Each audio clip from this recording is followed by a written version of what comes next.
Por fin nos asentamos en Londres, ciudad célebre y maravillosa donde decidimos pasar unos meses.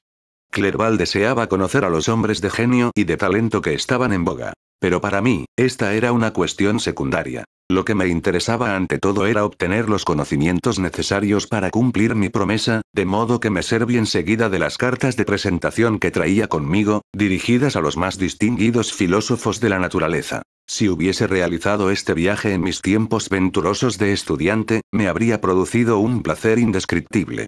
Pero una maldición había caído sobre mi existencia, porloté a estas personas con el único objeto de que me facilitasen la información necesaria para la empresa en la que estaba tan que visiblemente empeñado. La compañía de otras personas me resultaba enojosa. Cuando estaba solo, podía ocupar la mente contemplando el cielo y la tierra. La voz de Henry me sosegaba, y de este modo podía fingir una paz transitoria. Pero los rostros afanosos, alegres o desprovistos de interés me volvían a sumir en la desesperación. Veía una barrera insalvable entre mis semejantes y yo. Una barrera sellada con la sangre de William y de Justine. Y al pensar en los sucesos relacionados con esos nombres el alma se me llenaba de angustia. Pero en Clerval veía la imagen de lo que yo había sido. Era curioso y siempre mostraba deseos de aumentar su experiencia y saber. La diversidad de costumbres que observaba era para él una fuente inagotable de interés y diversión. Él perseguía también un objetivo que desde hacía tiempo se había propuesto. Quería visitar la India, convencido de que el conocimiento que tenía de sus diversas lenguas, y las nociones que había adquirido de su sociedad, le capacitaban para contribuir materialmente al progreso de la colonización y el comercio europeos. Solo en Gran Bretaña podía convertir su plan en realidad. Andaba constantemente ocupado, y lo único que le impedía disfrutar era mi ánimo triste y deprimido. Yo trataba de ocultarlo, a fin de no privar de los placeres que uno siente cuando, libre de cualquier preocupación o amargos recuerdos, entra en un nuevo escenario de la vida. A menudo rehusé acompañarle, pretextando otros compromisos, para poder estar solo. Había empezado ya a reunir los materiales necesarios para mi nueva creación, lo cual suponía para mí una tortura semejante a las gotas de agua que se dejan caer sin cesar sobre la cabeza de algunas víctimas. Cada pensamiento que le dedicaba me ocasionaba un agudo dolor, y cada palabra alusiva a ese tema me producía un temblor en los labios y un vuelco violento en el corazón. Cuando ya hacía varios meses que estábamos en Londres, recibimos una carta de cierta persona de Escocia que en otro tiempo nos había visitado en Ginebra. Hablaba de la belleza de su país natal y nos preguntaba si su enorme atractivo no bastaba para decidirnos a prolongar nuestro viaje hasta Perth, donde vivía.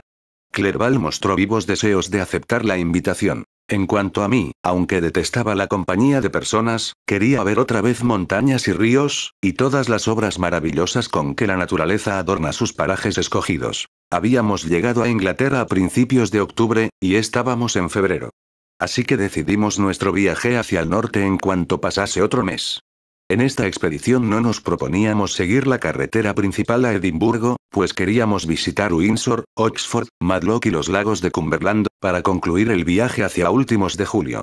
Empaqueté mis instrumentos químicos y el material que había conseguido, con la idea de terminar mi obra en algún oscuro rincón al norte de las tierras altas de Escocia. Salimos de Londres el 27 de marzo y nos detuvimos varios días en Windsor, donde paseamos por su hermoso bosque. Era un paisaje nuevo para unos montañeses como nosotros. Los robles majestuosos, la caza abundante y las manadas de altivos ciervos, eran todo novedades deslumbrantes para los dos. Continuamos a Oxford. Al entrar en esta ciudad rememoramos los hechos que allí habían sucedido más de siglo y medio antes. Aquí fue donde Carlos I había reunido sus fuerzas. Esta ciudad le había permanecido fiel, aun después de que la nación entera hubiese abandonado su causa para alistarse bajo el estandarte del Parlamento y la libertad. El recuerdo de aquel infortunado rey y de sus compañeros, del amable Falkland y del insolente Goring, de la reina y de su hijo, dotaba de un interés especial a cada parte de la ciudad donde se supone que habían vivido. El espíritu de los tiempos pasados había encontrado aquí su morada, y disfrutamos rastreando sus huellas. Pero si estos sentimientos no hubiesen bastado para satisfacer nuestra imaginación, la ciudad en sí era lo suficientemente hermosa para despertar nuestra admiración. Los edificios universitarios son antiguos y pintorescos. Las calles son casi magníficas. Y el encantador Isis, que corre por entre prados de exquisito verdor, se ensancha en un plácido remanso de agua donde se refleja el majestuoso conjunto de torres y agujas y cúpulas que asoman por entre árboles añosos. Disfrutaba de este paisaje. Sin embargo, el recuerdo del pasado y las expectativas del futuro amargaban mi goce. Yo estaba hecho para una felicidad sosegada. Durante mi juventud, el descontento jamás había visitado mi espíritu. Y si alguna vez me dejaba llevar por l'ennui, la contemplación de las maravillas de la naturaleza o el estudio de las cosas excelentes y sublimes creadas por el hombre siempre me cautivaban el corazón y me infundían ánimos. Ahora soy un árbol seco. El rayo ha fulminado mi alma. Pero entonces comprendí que debía seguir viviendo para mostrar al mundo lo que yo era y pronto dejaría de ser. Un ejemplo lamentable de humanidad derrotada, digno de lástima para otros e insoportable para mí. Pasamos bastante tiempo en Oxford, recorriendo los alrededores y tratando de identificar cada rincón relacionado con la época más animada de la historia inglesa. Nuestras pequeñas excursiones de exploración a menudo se prolongaban al descubrir numerosos lugares de interés. Visitamos la tumba del ilustre Amden y el campo donde cayó este patriota. Por un instante mi alma se elevó de sus bajos y miserables temores para contemplar las ideas divinas de la libertad y el sacrificio, de las que estos lugares eran monumentos y recuerdos. Y por un instante, me atreví a sacudirme las cadenas y a mirar a mi alrededor con espíritu sereno y libre. Pero el hierro me había mordido en la carne, y temblando y desesperanzado, volví a hundirme en la miseria. Partimos de Oxford pesarosos y lamentando tener que continuar hacia Matlock, nuestra siguiente etapa. El campo, en los alrededores de este pueblo, se parecía bastante más al paisaje de Suiza, aunque todo a escala más reducida. A las verdes montañas de Matlock les faltaba esa nevada corona de los Alpes que siempre asoma por encima de los montes cubiertos de pinos de mi país natal. Visitamos la maravillosa caverna y las pequeñas vitrinas dedicadas a las ciencias naturales, donde se exhiben raros objetos dispuestos del mismo modo que lo hacen los coleccionistas de Servox y de Chamonix. Este último nombre me hizo temblar al pronunciarlo Henry. Así que me apresuré a abandonar Matlock, que de este modo se asociaba con aquel terrible lugar. De Derby seguimos hacia el norte, y nos detuvimos 2 meses en Cumberland y Westmoreland. Ahora casi podía imaginarme entre las montañas suizas. Las pequeñas manchas de nieve que aún perduraban en la ladera norte de las montañas, los lagos y el fragor de los ríos entre las rocas, eran espectáculos muy familiares y queridos para mí. Aquí hicimos también algunas amistades que casi consiguieron hacerme creer que era feliz. El placer de Clerval era incluso superior al mío. Su espíritu se en compañía de hombres de talento, y descubrió que poseía mayores capacidades y recursos de los que él mismo imaginaba tener cuando frecuentaba la compañía de gente intelectualmente inferior a él. Aquí podría pasarme la vida, me dijo. Entre estas montañas, apenas echaría de menos Suiza y el Rin. Pero descubrió que la vida del viajero incluye también muchos pesares, en medio de todos sus goces. El espíritu está perpetuamente en tensión, y cuando empieza a situarse, se ve obligado a abandonar el lugar en el que encuentra placer y reposo y buscar algo nuevo que cautive su atención, para abandonarlo después por otras novedades. No bien habíamos visitado los diversos lagos de Cumberland y Westmoreland, y cobrado afecto a algunos de sus habitantes, cuando tuvimos que proseguir el viaje porque se acercaba la fecha en que debíamos reunirnos con nuestro amigo escocés. Por mi parte, no lo sentí. Estaba retrasando el cumplimiento de mi promesa y temía las consecuencias del enfado de aquel ser demoníaco. Quizá estuviese en Suiza y descargase su venganza sobre mis familiares. Tal pensamiento me perseguía y atormentaba en aquellos momentos en que podía haber encontrado un poco de descanso y de paz. Esperaba las cartas con febril impaciencia. Si se retrasaban, me sentía desdichado y me agobiaban 1000 temores. Y cuando llegaban, y veía la letra de Elizabeth o de mi padre en el sobre, apenas me atrevía a leerlas, no fuera a haber confirmado mi funesto presagio.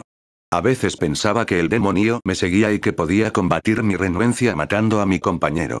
Cuando me asaltaban estos pensamientos, no dejaba solo a Henry ni un momento, sino que le seguía como si fuese su sombra para protegerle de la furia que le suponía a su destructor. Me sentía como si hubiese cometido algún crimen horrendo y que la conciencia de culpabilidad me atormentaba. Era inocente, pero había atraído sobre mí una horrible maldición, tan mortal como la del crimen. Visité Edimburgo en un estado de absoluta languidez. Sin embargo, esa ciudad hubiera interesado al más desventurado de los seres. A Clerval no le gustó tanto como Oxford, pues la antigüedad de esta última ciudad le resultaba más grata. Pero la belleza y regularidad de la parte nueva de Edimburgo, su castillo romántico y sus alrededores, los más deliciosos del mundo, el Arthur's Seat, la fuente de San Bernardo y los montes de Pentland, le compensaron del cambio y le llenaron de entusiasmo y admiración. 10. Pero yo estaba impaciente por llegar al fin de mi viaje. Dejamos Edimburgo una semana después, cruzamos Cowper, St. Andrews y seguimos por las riberas del Tay, hasta Perth, donde nos esperaba nuestro amigo. Pero yo no me encontraba con humor para reír y charlar con desconocidos, ni para compartir sus sentimientos y planes con la jovialidad que se espera de un invitado. Así que le dije a Clerval que deseaba visitar solo el resto de Escocia. Diviértete, dije. Volveremos a encontrarnos aquí. Estaré ausente un mes o dos. Pero te ruego que no pretendas localizarme. Déjame un tiempo en la paz y soledad que necesito. Cuando regrese, espero que sea con el corazón más aliviado, y más en armonía con tu estado de ánimo. Henry quiso disuadirme, pero viéndome decidido a llevar adelante este plan, dejó de insistir. Me rogó que le escribiera a menudo. Preferiría acompañarte, dijo, en tus paseos solitarios, a quedarme con estos escoceses a quienes no conozco. Así que no tardes en regresar, querido amigo, para que pueda sentirme otra vez como en casa, cosa que me será imposible durante tu ausencia. Después de separarme de mi amigo decidí buscar algún lugar remoto de Escocia donde terminar mi labor en soledad. No tenía ninguna duda de que el monstruo me seguía y de que se presentaría a mí tan pronto como hubiese terminado mi obra, a fin de recibir a su compañera. Con este propósito atravesé las tierras altas del norte y elegí una de las islas más remotas de las Orcadas como lugar de mi trabajo. Era el marco apropiado para una obra de este género, va que se trataba de una roca cuyos altos acantilados azotaban continuamente las olas. Su suelo, yermo, apenas producía pasto para unas cuantas vacas escuálidas y avena para sus habitantes. 5 personas cuyos flacos y demacrados miembros daban prueba de su dieta miserable. El pan y las verduras, cuando podían contar con tales lujos, y hasta el agua potable, había que traerlo de tierra firme, que estaba a unas 5 millas de distancia. En todo el islote había solo 3 cabañas, una de las cuales estaba desocupada cuando llegué. La alquilé. Constaba de 2 habitaciones, en las que se podían ver las huellas de la más extremada penuria. La techumbre de paja se había hundido, las paredes estaban sin enlucir, y la puerta se había salido de sus goznes. Mandé reparar la cabaña, compré algunos muebles y tomé posesión de ella, cosa que sin duda habría producido cierta sorpresa en los campesinos, de no haber tenido embotada la sensibilidad por la pobreza y la indigencia. De este modo, podía vivir sin que me molestasen ni se fijasen en mí.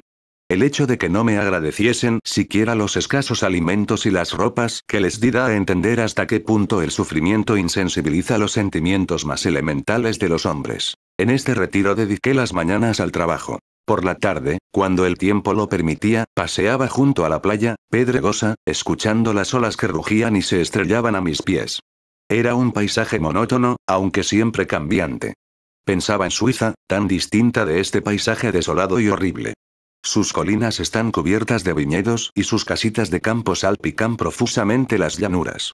Los hermosos lagos reflejan un cielo terso y azul, y cuando los vientos los agitan, su efervescencia no es más que un juego de niños vivarachos, comparado con los rugidos del océano gigantesco. Así ocupaba mi tiempo al principio. Pero a medida que avanzaba mi labor, los días se me hacían más horribles y enojosos. Unas veces no lograba animarme a entrar en el laboratorio durante días enteros. Otras, trabajaba febrilmente día y noche, a fin de completar cuanto antes mi obra. La tarea que tenía entre manos era en verdad inmunda. Durante mi primer experimento, una especie de frenético entusiasmo me había impedido ver el horror de mi trabajo. Había mantenido la atención intensamente fija en la culminación de mis esfuerzos y había cerrado los ojos al horror de mi quehacer. Pero ahora lo hacía todo mente y mi corazón desfallecía a menudo ante lo que hacían mis manos. Viviendo de este modo, entregado a una ocupación tan detestable, inmerso en una soledad en la que nada podía desviar un instante mi atención de la obra en la que estaba empeñado, el ánimo se me desequilibró. Me volví inquieto y nervioso. A cada instante temía encontrarme con mi perseguidor. A veces permanecía sentado con los ojos fijos en el suelo, temeroso de levantar la vista, no fuera a descubrir al que tanto me aterraba ver. Temía alejarme de mis semejantes, no fuera que cuando estuviese solo se presentase para reclamarme a su compañera. Entretanto, seguía trabajando, y mi labor avanzaba considerablemente. Aguardaba su conclusión con una esperanza trémula y ansiosa, sobre la que no me quería interrogar, aunque se entremezclaba con oscuros presagios que hacían desfallecer mi corazón.